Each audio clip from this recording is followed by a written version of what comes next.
हरे कृष्णा कृष्णा कृष्णा हरे हरे, हरे राम राम राम हरे, हरे हरे कृष्ण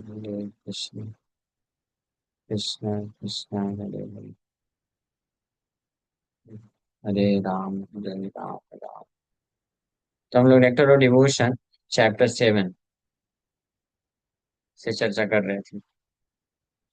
सो अभी तक हम लोग डिस्कस किए offering respect to banyan trees, observing fasting on Ekadashi. अब नेक्स्ट आइटम है giving up the company of non devotees, अभक्तों का संग त्याग देना चाहिए। So Lord Chaitanya was once asked by one of his householder devotees what the general behavior of a Vaishnava should be. So in this connection, Lord Chaitanya replied that a Vaishnava should always give up the company of non-devotees. Then he explained that there are two kinds of non-devotees. One class is against the supremacy of Krishna, and another class is too materialistic. In other words, those who are after material enjoyment and those who are against the supremacy of Lord are called Avaishnava, and their company should be strictly avoided. तो चैतन्य महाप्रभु के एक बार एक गृहस्थ भक्त ने पूछा, किसने पूछा? ब्रह्मचारी सन्यासी ने नहीं। सो ये सुनिए, इंपॉर्टेंट है ना। कई बार लोग बोलते हैं कि हमारे लिए प्रैक्टिकल नहीं है। तो महाप्रभु से गृहस्थ भक्त ने पूछा कि वैष्णव आचरण क्या होना चाहिए, how should a Vaishnav behave. तो महाप्रभु बोले कि वैष्णव को हमेशा, ऑलवेज ही should always give up the company of non devotees, हमेशा अभक्तों का संग त्याग देना चाहिए। और दो प्रकार के अभक्त होते हैं। पहला प्रकार का अभक्त होता है जो कृष्ण की सुप्रीमेसी, यानी कृष्ण परम भगवान है करके स्वीकार नहीं करता है। कृष्ण परम भगवान है इस बात को स्वीकार नहीं करता है। वो पहला class, first class of non devotee है। और दूसरा जो नॉन डिवोटी है, अभक्त होता है, वो one who is too materialistic, जो बहुत ज्यादा सेंस एंजॉयमेंट, इंद्रिय तृप्ति के लिए पागल होता है। या दूसरे शब्दों में बोले कि one who is too materialistic means one who breaks four regulatory principles, जो चार नियम तोड़ता है स्पेशली, उसका कभी संग नहीं करना चाहिए। अदरवाइज धीरे धीरे हम भी चार नियम तोड़ने लग जाएंगे। ये इतना संग इतना पावरफुल होता है। जो भी अपने आप को बचा के रखना चाहता है, चार नियम अ, हमेशा स्ट्रिक्टली पालन करने की इच्छा है किसी का, तो उनको ऐसे लोगों का संगति नहीं करना चाहिए जो चार नियम तोड़ते हैं। So those who are against supremacy of the lord, ये लोग अवैष्णव कहलाते हैं। जो those who are after material enjoyment, तो their company should be strictly avoided, उनका जो एसोसिएशन है, संघ है, स्ट्रिक्टली अवॉइड करना चाहिए। अन्यथा वो भक्त है, भक्ति मार्ग में आगे नहीं बढ़ पाएगा। श्री चैतन्य महाप्रभु स्पष्ट अपने गृहस्थ भक्त को बताए। So in the Katyayan Samhita, it is stated that even if one is forced to live in a cage of iron or in the midst of a blazing fire, he should accept this position rather than live with non-devotees who are through and through against the supremacy of the Lord. Katyayan संहिता में बताया गया है कि अगर किसी को जो है जेल के अंदर रहना पड़े या अग्नि के अंदर रहना पड़े तो वो चलेगा, लेकिन किसी अभक्त जो कि भगवान की सुप्रीमेसी अथॉरिटी को एक्सेप्ट नहीं करता है, उस अभक्त के, नॉन डिवोटी के साथ नहीं रहना चाहिए। One should not stay with a non devotee, अभक्त के साथ नहीं रहना चाहिए जो भगवान की सुप्रीमेसी को एक्सेप्ट नहीं करता है। उससे बेटर है कि आयरन केज या ब्लेजिंग फायर में रह सकते। Similarly, in the Vishnu Rahasya, there is a statement to the effect that one should prefer to embrace a snake, a tiger, or an alligator rather than associate with persons who are worshippers of various demigods and who are impelled by material desire. तो जो भगवान कृष्ण के supremacy को, यानी भगवत्ता को स्वीकार नहीं करते हैं, उनके साथ उनका संग करने से अच्छा तो है अग्नि में चले जाना चाहिए या जेल में रहना चाहिए। और वहीं दूसरी ओर विष्णु रहस्य में बताया गया है कि जो लोग सेंस ग्रेटिफायर हैं ये जो अन्य देवी देवताओं के उपासक हैं, पूजा करते हैं, and who are impelled by material desire, भौतिक इच्छाओं से प्रेरित रहते हैं, उनके साथ उनका उनका संग करने से तो ज्यादा अच्छा है कि एक सांप को या टाइगर चीते को या मगरमच्छ को जाके आलिंगन कर लेना चाहिए। इतना स्ट्रिक्टली बताया गया है। ऑफ कोर्स ये उसके लिए है जो वास्तव में भगवान कृष्ण की भक्ति को प्राप्त करने की इच्छा रखता है, भक्ति में आगे बढ़ना चाहता है। जो केवल जस्ट एक शो बॉटल वैष्णव बन के रहना चाहता है कि हाँ, सोसाइटी में नाम होना चाहिए that he is also a devotee, कि वो भी एक भक्त है, इस्कॉन से जुड़ा हुआ है, तिलक कंठी माला लगाया है और दीक्षा भी प्राप्त कर लिया है बाय हुक और क्रूक। फलाना फलाना दास या फलाना फलाना देवी दासी मिल गया है उसको नाम। इससे उसको एक रेपुटेशन मिल जाता है समाज में कि हाँ, ये भी इस्कॉन के दीक्षित भक्त है। तो इस प्रकार का जो बस रखना चाहता है तो उनके लिए भी कोई दिक्कत नहीं, वो तो फिर कैसे भी रहना चाहिए जीवन। वो लोग चार नियम भी तोड़ते हैं उसमें। वो लोग उनको रिपेंटेंस भी नहीं होता है। ऐसे भी भक्त होते हैं, कुछ कुछ होते हैं ऐसे। बट जो सीरियस भक्त होते हैं उनकी बात की जा रही है, जो एक्चुअली में सीरियस है भक्ति मार्ग में आगे बढ़ने के लिए और कृष्ण के प्रति प्रेम विकसित करना चाहते हैं, तो उनको इतना स्ट्रिक्टली पालन करना चाहिए। Association with non devotees and ऐसे जो मटेरियलिस्टिक सेंस ग्रेटिफायर होते हैं, सेंस ग्रेटिफिकेशन, क्योंकि ऐसे सेंस ग्रेटिफिकेशन करने वाले व्यक्ति के संग में रहेंगे तो इमीडिएटली सेंस ग्रेटिफिकेशन का इच्छा उत्पन्न हो जाएगा मन में, इमीडिएटली, टाइम भी नहीं लगेगा। इसलिए इतना स्ट्रिक्टली बोला गया है। In the scriptures, it is instructed that one may worship a certain demigod if he is desirous of achieving some material gain. देवताओं के उपासक जो होते हैं, देवताओं का पूजा करने वाले लोगों को भी सेंस ग्रेटिफायर बोला गया है और उनका भी संग नहीं करना चाहिए। क्यों? क्योंकि शास्त्रों में बताया गया है कि अनेकों प्रकार के, अलग अलग प्रकार के देवताओं का पूजा लोग करते हैं कुछ न कुछ भौतिक लाभ प्राप्त करने के लिए। For example, one is advise to worship the sun god if he is desirous of getting rid of a diseased condition. For a beautiful wife, one may worship Uma, the wife of Lord Shiva, and for advanced education, one may worship Saraswati. Similarly, there is a list in the Srimad Bhagavatam for worshippers of all demigods according to different material desires. But all of these worshippers, although they appear to be very good devotees of the demigods, are still considered to be non-devotees. They cannot be accepted as devotees. तो जितने भी अलग अलग प्रकार के देवताओं के भक्त होते हैं, उपासक होते हैं, तो बाहरी दृष्टिकोण से बहुत अच्छे भक्त दिख सकते हैं देवताओं के, लेकिन फिर भी शास्त्रों के अनुसार उनको अभक्त बोला गया है, नॉन डिवोटी बोला गया है। नॉन डिवोटी मीन्स आसुरस्तद विपर्या विष्णु भक्ता भवे दैवा, आसुरस्तद विपर्या। जो भगवान विष्णु के भक्त हैं वही देवता हैं, सुर हैं, देवता हैं, भक्त हैं। और जो विष्णु के भक्त नहीं है उनको असुर बोला गया है, इतना स्ट्रिक्टली बताया गया है। तो देवताओं के जो वर्शिपर्स होते हैं, जो भगवान विष्णु के वर्शिपर हैं, वो डेमी गॉड्स है, वो देवता है। और जो देवताओं के वर्शिपर है वो कौन है? उनको असुर बोला गया है, नॉन डिवोटीज बोला गया है। इनको, इन लोगों का संग छोड़ देना चाहिए, क्योंकि ये किसी न किसी भौतिक इच्छा कामना के कारण ही किसी न किसी देवता का पूजा करते हैं।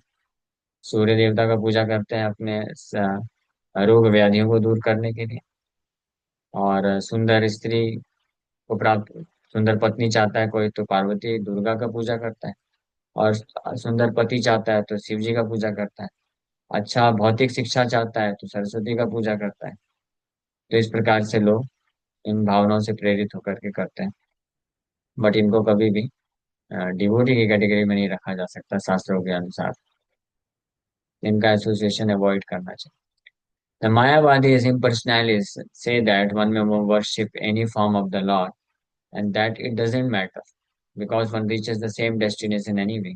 But it is clearly stated in the Bhagavad Gita that those who are worshippers of the demigods will ultimately reach only the planets of those demigods, while those who are devotees of the Lord Himself will be promoted to the Lord's abode, the kingdom of God.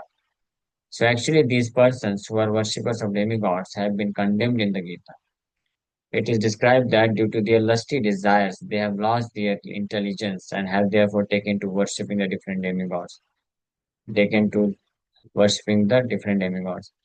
कामस्तैस्ते हृतज्ञान प्रपद्यन्ते अन्य देवता अल्पमेधसाम।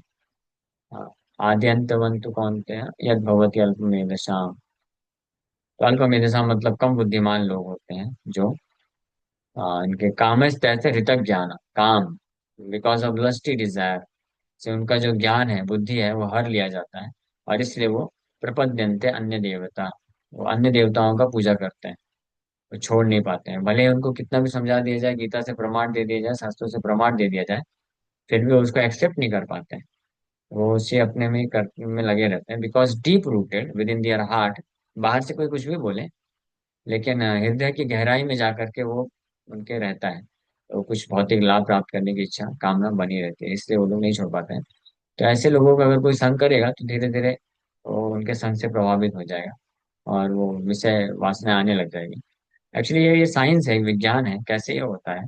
क्योंकि जब इस प्रकार के लोगों का कोई संग करेगा, तो या तो कोई भौतिकवादी व्यक्ति है या देवताओं के उपासक हैं, तो वो उनके जीवन में वो देखेगा कि इनके सेंस ग्रेटिफिकेशन की इच्छाएं पूरी हो रही।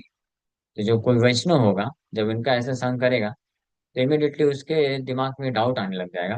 अरे मैं कृष्ण का पूजा कर रहा हूँ, सेवा कर रहा हूँ, भक्ति कर रहा हूँ, नाम जप कर रहा हूँ, मुझे क्या मिला?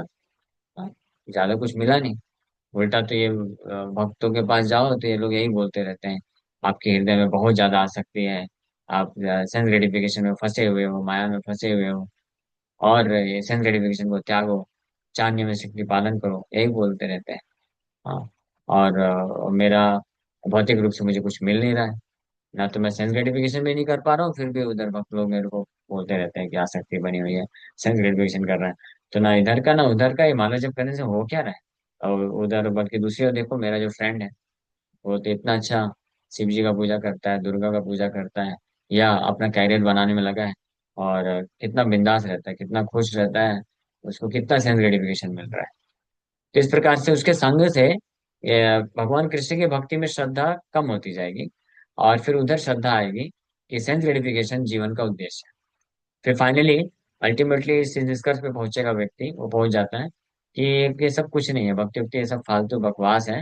ये जीवन मिला है कुछ 40 50 60 70 80 साल के लिए, इसका इस्तेमाल सेंस ग्रेटिफिकेशन इंद्रिय तृप्ति के लिए करना चाहिए। कौन देखा कल क्या होता है।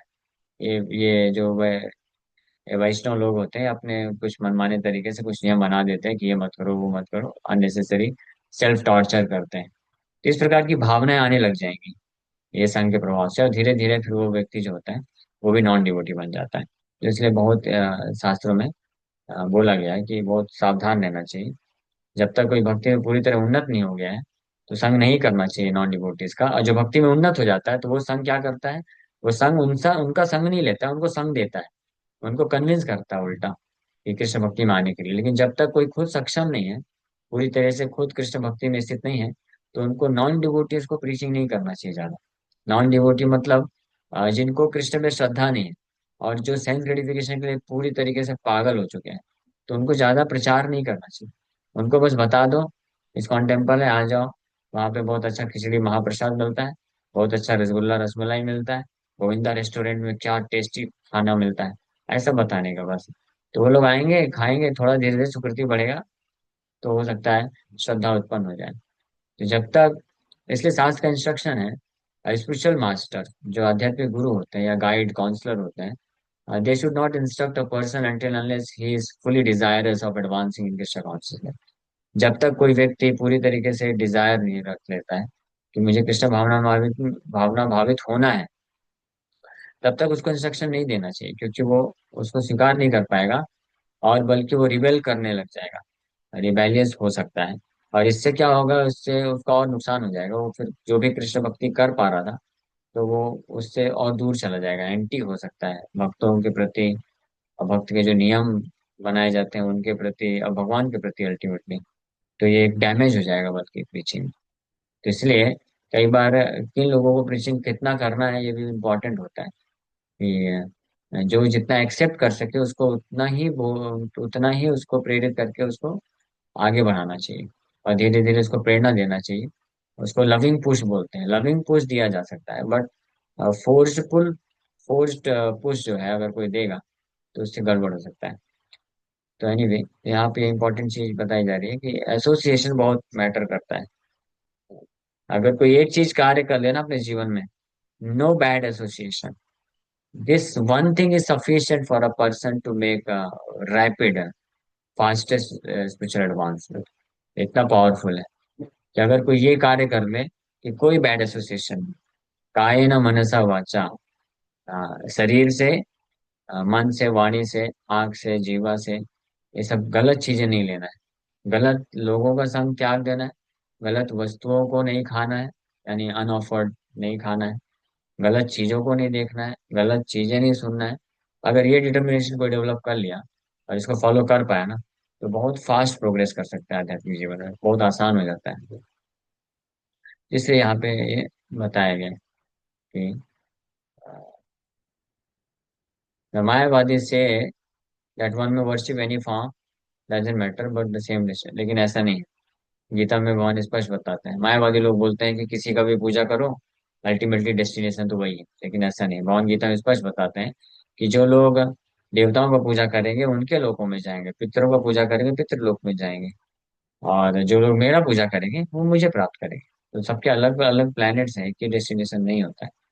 तो एक मिसकंसेप्शन है। और आपने सुना होगा कई लोग बोलते हैं इस प्रकार का, गलत प्रचार करते हैं कि सारे रास्ते एक ही मंजिल को ले, एक ही मंजिल की तरफ जाते हैं। ऐसा नहीं है, लेकिन भगवत गीता ऐसा नहीं बोलता, कृष्ण ऐसा नहीं बोलते। So actually these person who are worshippers of demi gods have been condemned in the Gita. Bhagavad Gita में देवताओं के उपासकों का जो है निंदा किया गया, निंदा करते हैं भगवान, उनको डांटते हैं अच्छे से। अल्पमेधसाम बोलते हैं, दे आर लेस इंटेलिजेंट। यहाँ तक बोल देते हैं कामे ज्ञान, उनका ज्ञान जो है नष्ट हो चुका है, बुद्धि हर ली गई है। इसलिए वो भौतिक लाभ प्राप्त करने के लिए ऐसे आकर्षित होते हैं अन्य देवताओं का पूजा करने के लिए। So it is described that due to their lusty desire, they have lost their intelligence and have taken to uh, worshipping the different demigods. ऐसे हम लोग पढ़ लिए।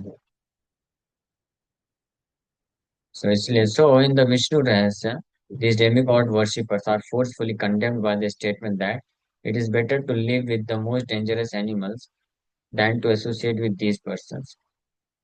बहुत ही डेंजरस, खतरनाक जानवरों के साथ रहना ज्यादा सही है इन लोगों के साथ एसोसिएट करने से। ठीक है। नेक्स्ट जो प्रिंसिपल है हम लोग कल चर्चा करेंगे। नॉट एक्सेप्टिंग अनफिट डिसाइपल्स, अयोग्य शिष्य स्वीकार नहीं करना चाहिए। कंस्ट्रक्टिंग मेनी टेम्पल्स और रीडिंग मेनी बुक्स, ये भी कल विस्तार से इसके ऊपर चर्चा करेंगे। तो इसका मतलब ये नहीं है कि अनफिट डिसाइपल्स एक्सेप्ट नहीं करना, मतलब जो अनफिट है उनको रिजेक्ट कर देना या उनको प्रचार नहीं करना। इसका मतलब ये है कि जो अनफिट है उसको फिट बनाना चाहिए। This is our task. अगर वो फिट बन सकता है, फिट बनने के लिए तैयार है, तो उसको फिट बनाना चाहिए, क्वालिफाइड बनाना चाहिए। And then he should be accepted as disciple, और फिर उसको इंस्ट्रक्शन देना चाहिए। जब तक क्वालिफाइड या फिट नहीं बनता है, तब तक उसके ऊपर कृपा करना चाहिए। इट्स नॉट, यहाँ पे भाव ऐसा नहीं है कि रिजेक्ट कर देना चाहिए या तिरस्कार कर देना चाहिए। This is not the attitude. But इसमें प्रिंसिपल क्या है कि until unless one becomes qualified or fit to be accepted as disciple, अगर उसको कोई डिसाइपल एक्सेप्ट करेगा तो ऐसे गुरु का पतन हो सकता है, और जो भक्ति का मार्ग वो बहुत चीप हो जाएगा।